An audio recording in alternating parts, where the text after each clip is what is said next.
This is Dr. Mike Zhuang visiting this great school. So we have a great teacher who would like to tell us about what she has been doing good for our education. Please start. All right. I teach both 6th, 7th, and 8th graders, and I have 3 different levels that I'm teaching, so we do 3 different things.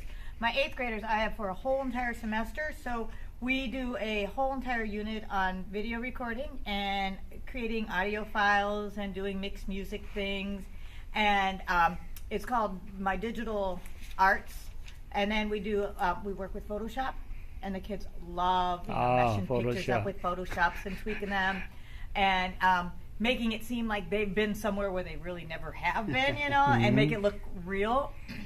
Because in 6th and 7th grade, I introduced them to Photoshop, but it's very minimal. And in 8th grade, we can take more time into it, and we get into a lot of coding. With the 8th graders, I had a professor from Edgewood College come and work with the kids on Python and HTML. And then they ended up, when we finished that unit, they end up making their own entire website using Notepad and HTML, not using some of these programs that help assist the kids. We start with that to learn some of the steps, but then we move right into, now you're going to do it totally on your own.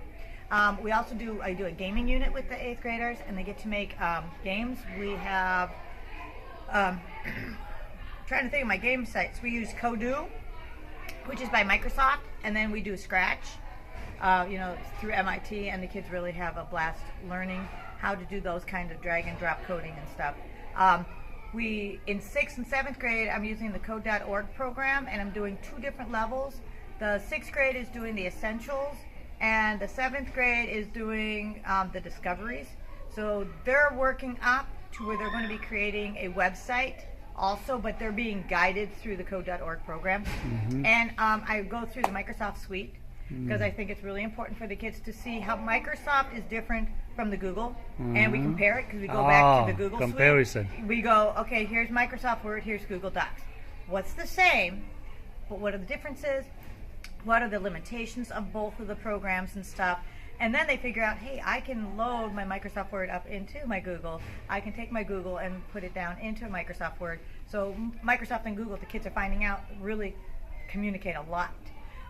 They find out that you can do some more in like a Microsoft PowerPoint than you can do in a Google slide, but then again they've also learned how to change formatting so that we can make a Microsoft PowerPoint into a little movie, and then you can put it up in there. Mm-hmm. They did an animation in Scratch that we add music to, and then we convert into a little MP4 video that then they can share with their families, and they always think that's really cool because they're like, I just did that.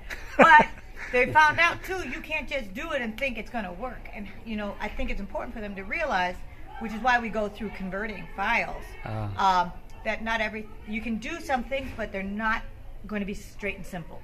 And there's more tasks to doing it. And in today's society, the kids think they do this and it works.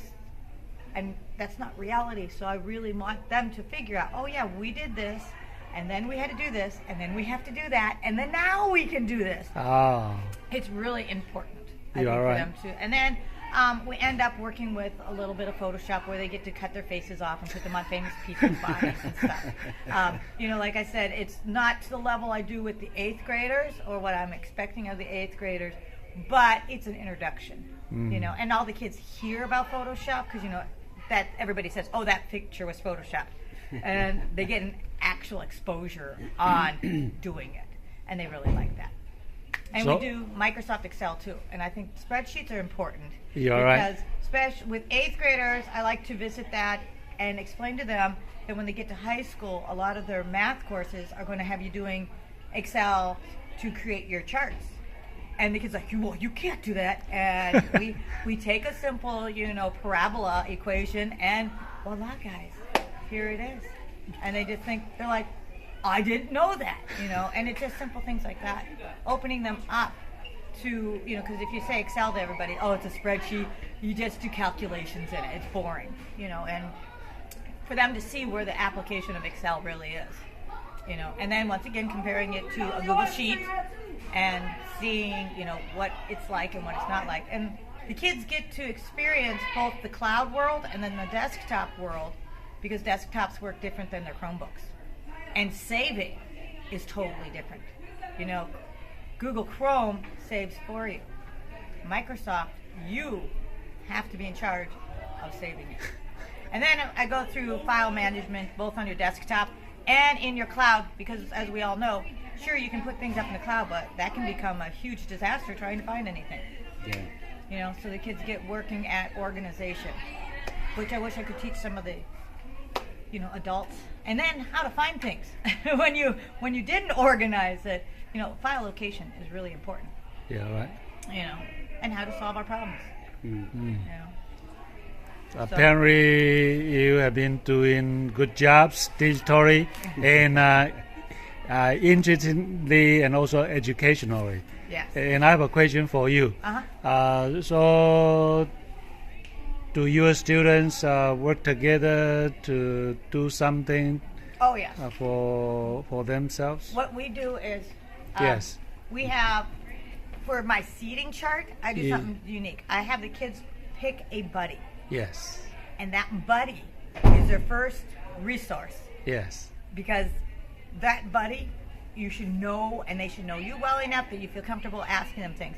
But I mix it up because the kids find out, wow, that person I picked the first time as a buddy really is no help.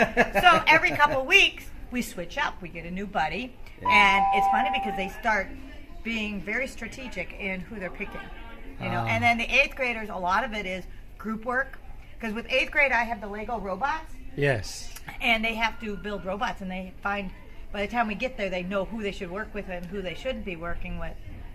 Oh, and I forgot, I do have a 3D printer that all my grades print, and this year's focus is on making keychains for their, you know, I call them bag tags, because they walk around with their Chromebooks and stuff.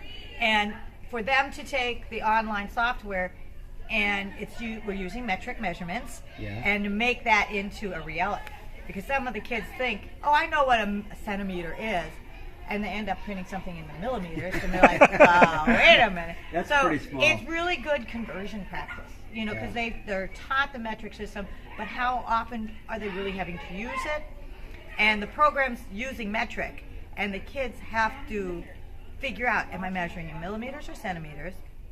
And then how to make their designs and fulfill the requirements. So they're using some of the 3D software that's online, and then we print it out for them. Oh, so the real object.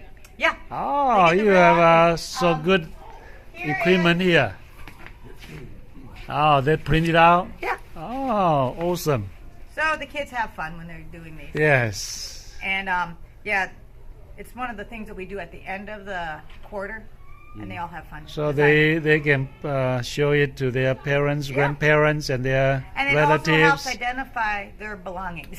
So who would pay for the printing? Oh, I got a grant. Oh. It took me several years to get the grant for this because it was so pricey. So it was Rotary gave me this. Yes. And I got lucky. Rotary also found a matching grant person for this. And they did the same thing for my Lego robots. Oh. Because the Lego robots were $6,000 for a classroom set, and nobody has $6,000.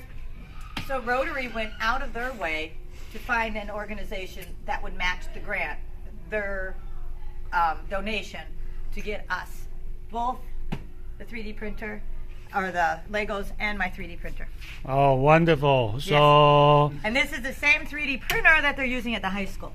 Oh. And it's funny because the high school also has the Lego robots. Yeah. And my goal is to feed into the high school's computer courses and the graphic arts classes to help continue that, because one of the biggest areas in the United States where we're a little behind are computer fields, you know, and our computer science fields. And where do we get the kids? We have to engage them and make it click, you know, make them see that when you say computer science, it's not all just coding. Yeah, right. You know, Yeah, right. and that my goal this year and the last couple of years is to break apart the fear of the word coding. You know, oh my God, it's going to be too hard. It's really not, and they're finding out that, wow, it's really not. And once they've gone through these little things, when they get in 8th grade and they work on HTML totally, independently using Notepad. I remember this. They got so used to these guided programs help them that they can actually start doing it on their own. And then you find the resources like W3 Schools to help, okay, wait a minute, I know I want this color. What is that color's code? And it's wonderful watching them figure those problems out for themselves. Because they're like, I know this. I just can't remember, like how HTML has that color code? And I'm always tell the kids, I have to go to those sites if I want a certain color because I don't remember all those hexadecimal things for colors. And they found the sites and help each other. And that's what's really cool because they'll be like, oh, I know how to do this. Let me show you, And that's why a lot of times when people come into my classroom, especially with 8th grade, they're like, are they really working? And it's like, oh, yeah, you should see it. They're out and about and they're walking and they're back to their computer going, oh, they just showed me this and I'm going to go do that, And that's what learning is all about. Yeah, right. Perfect. Well, and so many times in the regular ed classrooms, you're stuck in your seat listening to somebody go da da da da da. And in here, it's a little speech and a lot of doing. Wonderful. Thank you so much. No problem. To share your great experiences in teaching. I would like to be your students. Thank you. Thank you. Yeah.